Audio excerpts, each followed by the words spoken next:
Funding for this program is provided by Annenberg.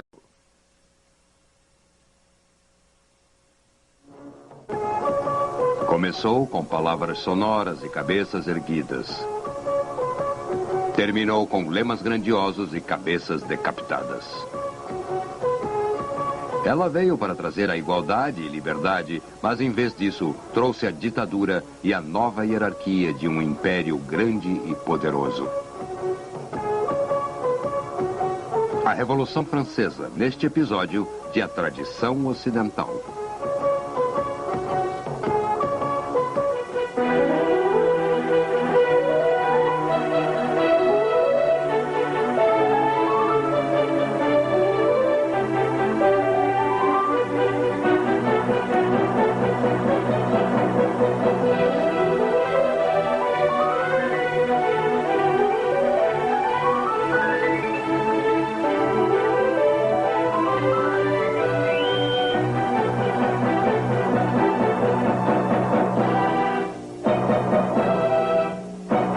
Agora, o professor da Universidade da Califórnia, Eugene Weber, em sua jornada através da história da civilização ocidental.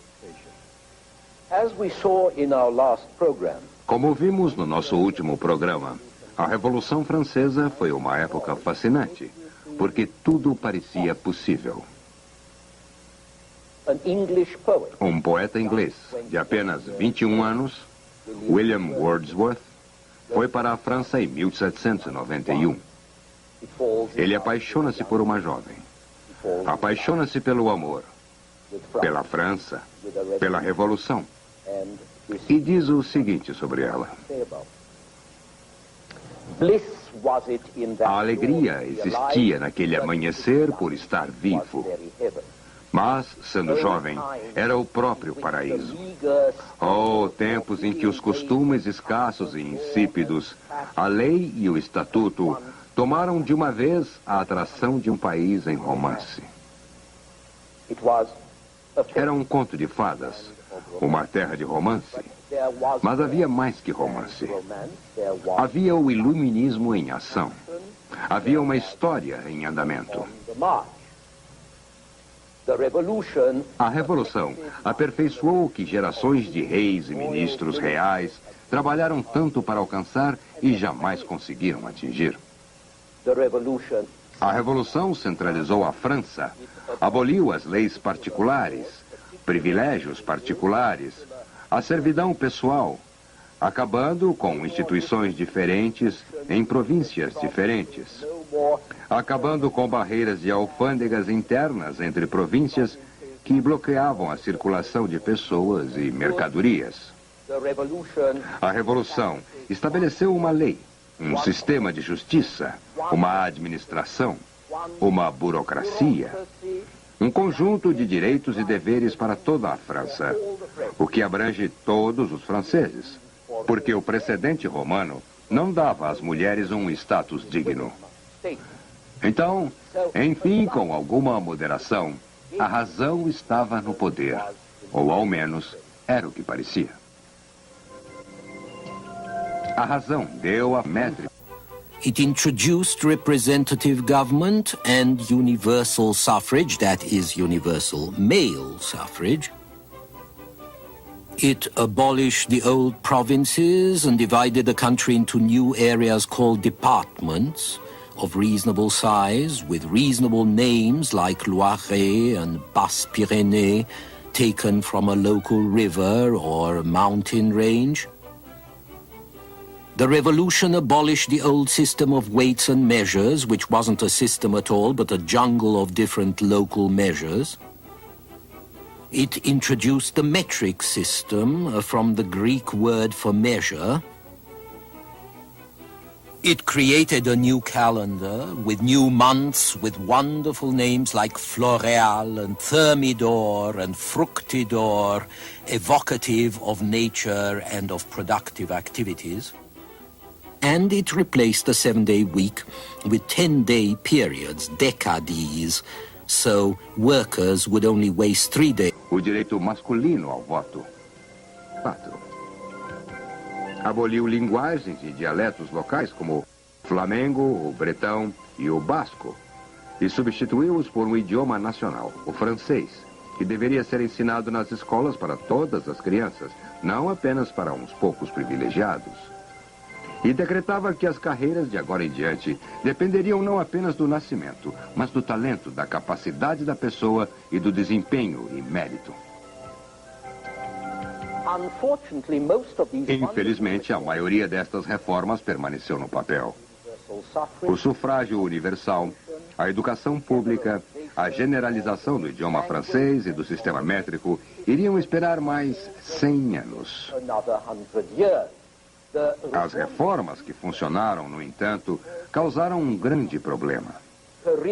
Carreiras, ao menos por um tempo e até certo ponto, foram abertas ao talento.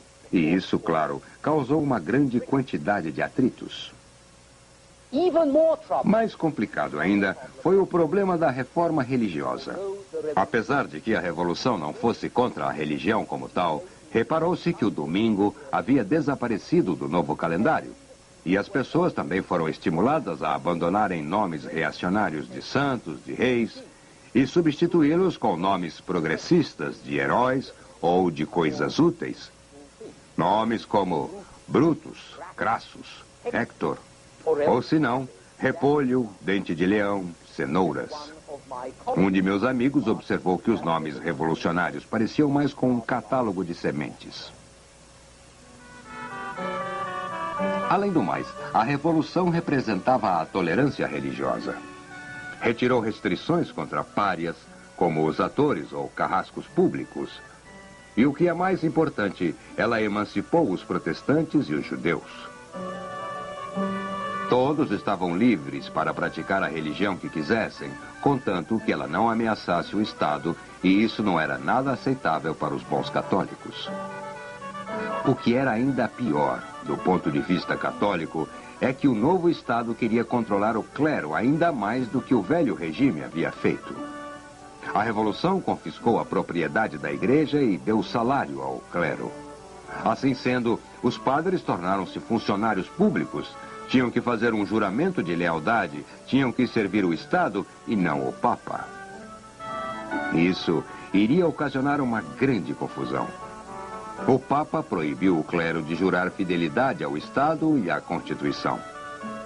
Aqueles que jurassem seriam excomungados, e isso dividiu a Igreja Francesa numa minoria que fez o juramento para o Estado e uma maioria que se recusou e foi presa ou exilada, ou forçada a se esconder.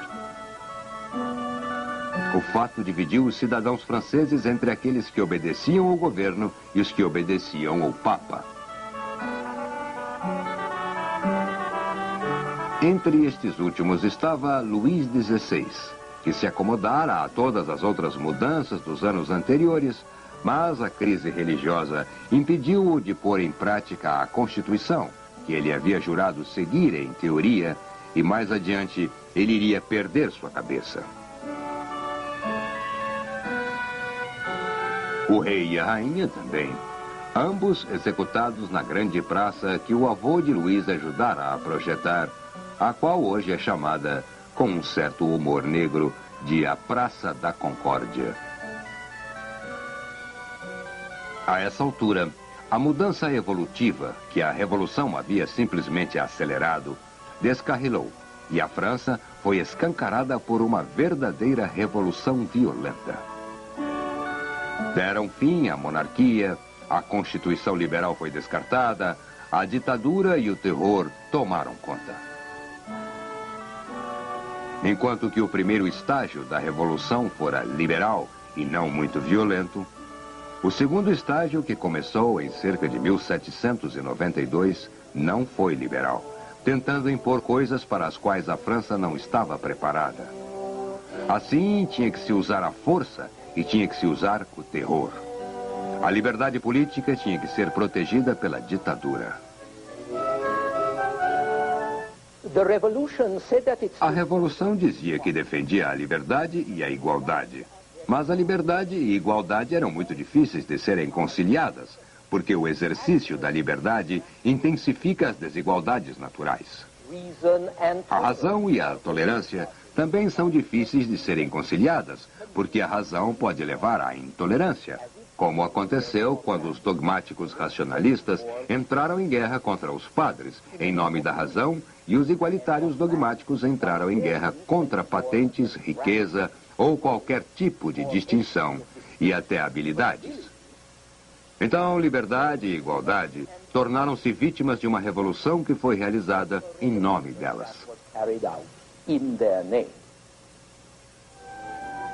A guilhotina foi um símbolo adequado para a situação na qual entusiastas bem-intencionados se lançaram, como um deles disse, para forçar as pessoas a serem livres.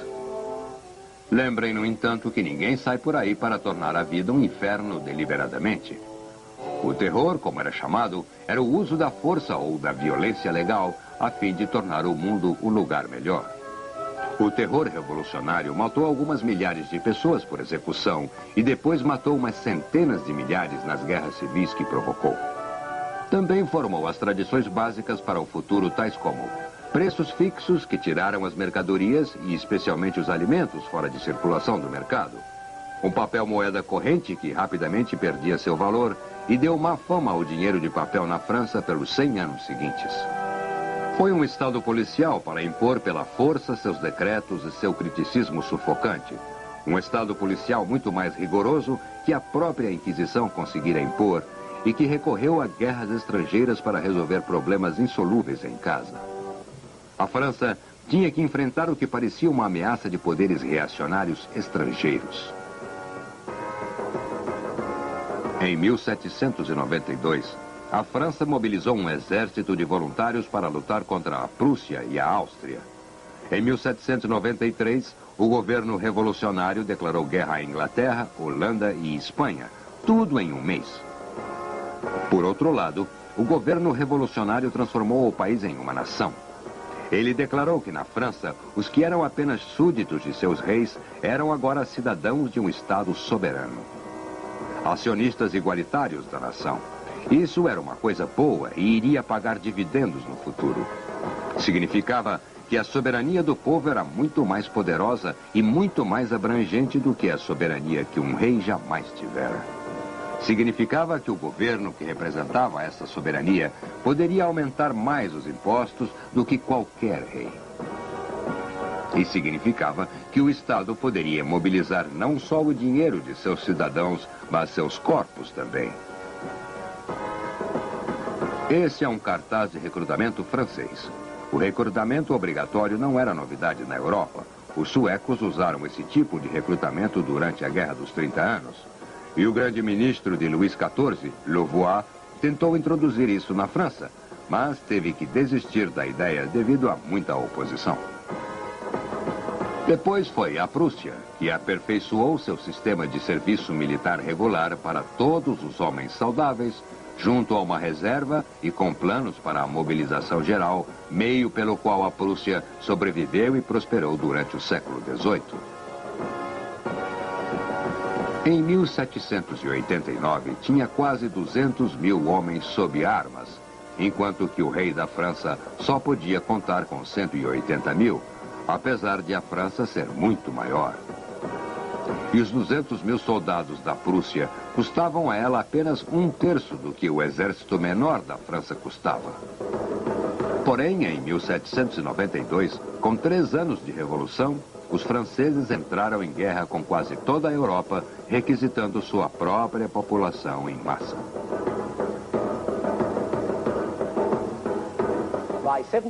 Em 1794, o exército francês era de quase 1 milhão, 5 vezes mais que era 3 anos antes, e uma nova era começara na história militar, que podemos com certa justiça chamar de a Era de Pólvora.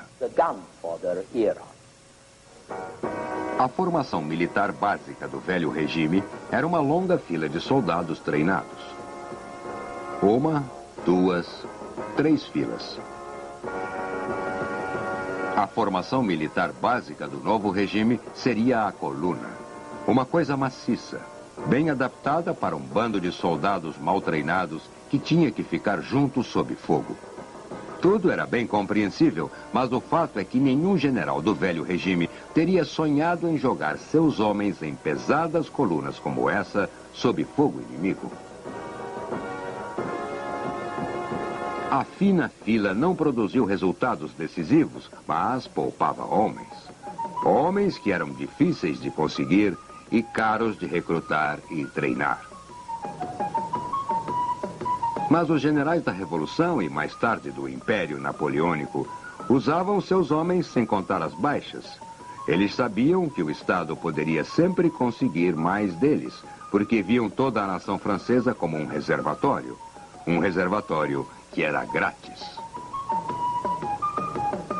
É possível que os massacres em larga escala que se seguiram estiveram sempre ligados ao renascimento da ideia de guerra total, uma ideia que o século XVIII havia esquecido.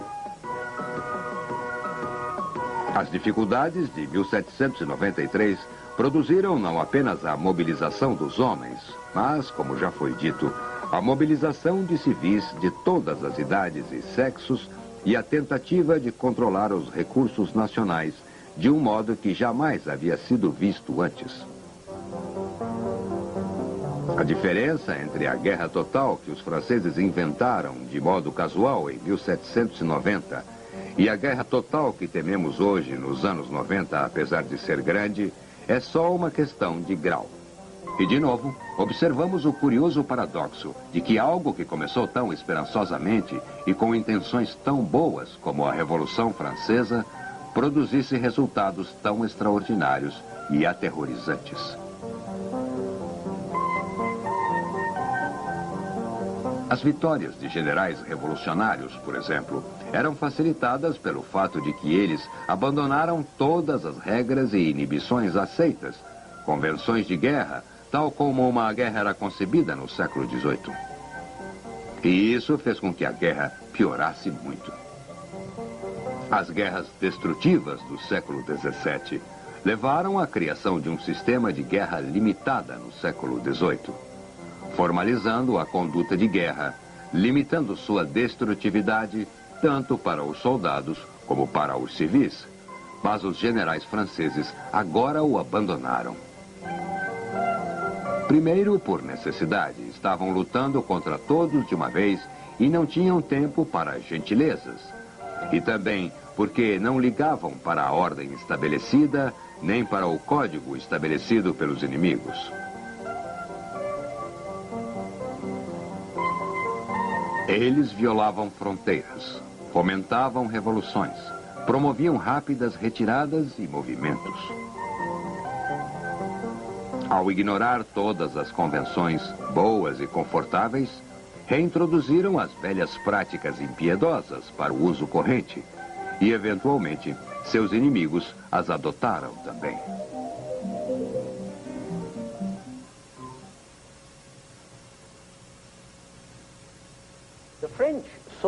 Os franceses viram-se engajados numa grande luta mundial pela libertação dos povos da prisão das tiranias dinásticas. Eles juravam guerra aos castelos e paz aos casebres. Guerra contra os opressores e pelos oprimidos. Eles declararam que ajudariam todos os povos que queriam ser livres. Dependendo do modo que você encare isso, era um cheque em branco para a rebelião ou uma provocação imperialista contra outros poderes da Europa. Mas aconteceu que algumas populações não queriam ser libertadas ou não queriam adotar as instituições que os franceses achavam que eles deveriam adotar. Segundo os revolucionários, tais pessoas tinham que ser libertadas de suas inibições.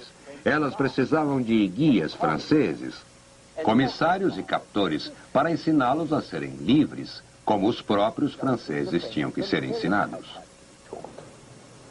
Aqui também você tinha a ideologia e a prática de uma revolução nacional que transformaram a desordem revolucionária em ditadura revolucionária e as guerras de liberação nacional em guerras de imperialismo nacional.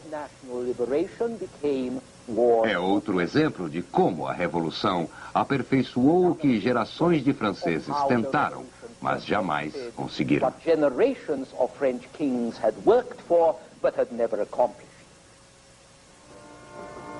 Tudo isso culminou na liderança de um ditador genial, um grande general e um grande administrador, Napoleão Bonaparte.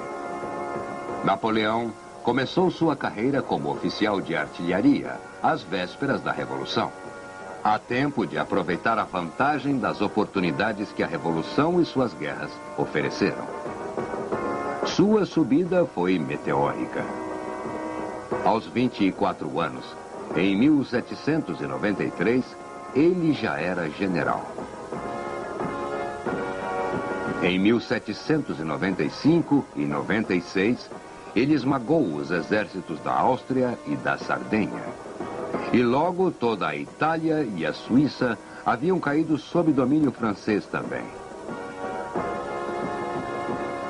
Em 1799, aos 30 anos, é o homem mais poderoso da França.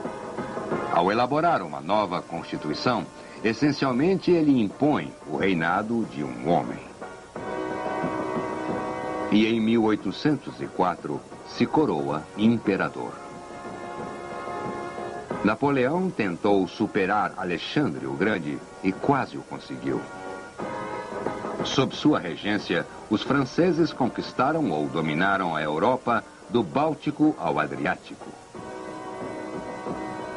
Por uns poucos anos, havia reis ou príncipes franceses em Madrid, Nápoles, Dubrovnik, Estocolmo, Münster e Florença. A França reinava no continente, enquanto a Inglaterra reinava sobre as águas. Esse império só desmoronou quando os franceses cometeram o erro de invadir a Rússia, após o que Napoleão foi derrotado mais pelo inverno russo que por seus inimigos.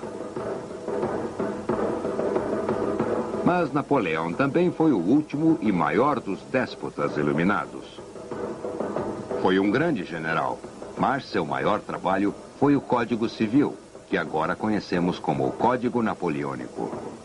Um conjunto de leis que deram forma permanente às vitórias da Revolução. Liberdade individual, liberdade para trabalhar, liberdade de consciência, igualdade perante a lei. O Código Civil estava de acordo com o humanismo liberal que vimos funcionando desde a Renascença, com seu interesse no indivíduo, sua falta de interesse nas mulheres, consideradas como meras máquinas para fazer crianças e cidadãs de segunda classe, no melhor dos casos. As vitórias dos exércitos napoleônicos prepararam o caminho para o Código Napoleônico e também prepararam o caminho para a evolução do povo ocupado pelos franceses em direção à liberdade individual. Os exércitos napoleônicos agiram como catalisadores. Onde passaram, destruíram o que sobrara das instituições feudais, aboliram a escravidão, emanciparam os judeus e trouxeram liberdade de empreendimento. Antes de Napoleão, a liberdade individual tinha seus limites no Reno. Em 1812, esses limites avançaram um pouco, chegando a uma linha que ia da Dinamarca até a Bavária, e depois para o sul, para o Adriático, que também é a linha que divide a Europa Ocidental do ex-mundo comunista.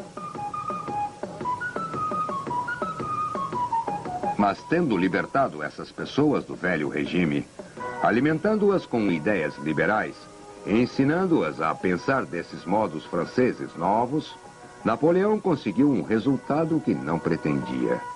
Deu-lhes a ideia de soberania nacional e de autodeterminação nacional. A ideia de que, se eram livres como indivíduos sob a lei, eles também deveriam ser politicamente livres, sob um Estado que escolhessem, e não um imposto pelos franceses. Contra sua vontade, o conquistador tornou-se o instrumento da libertação política e de um liberalismo político que ele não pretendia trazer.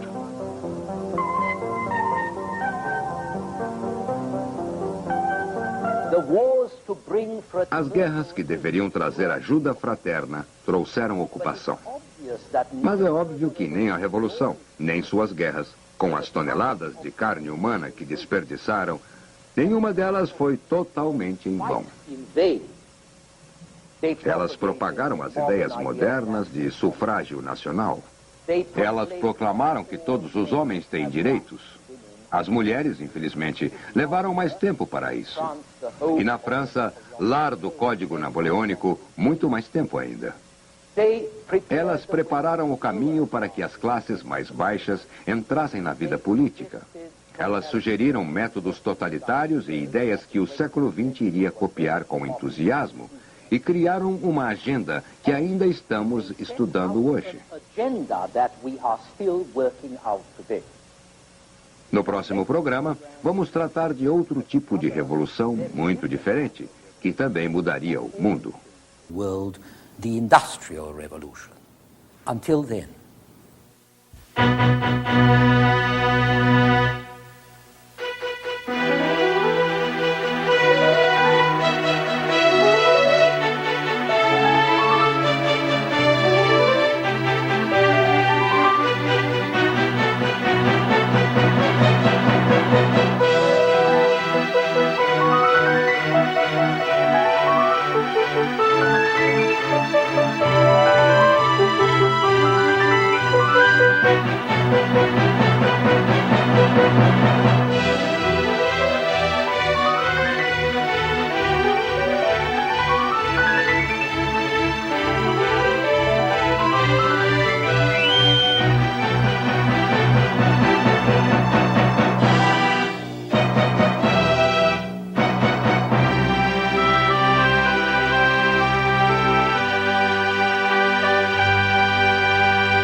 Funding for this program is provided by Annenberg CPB to advance excellent teaching.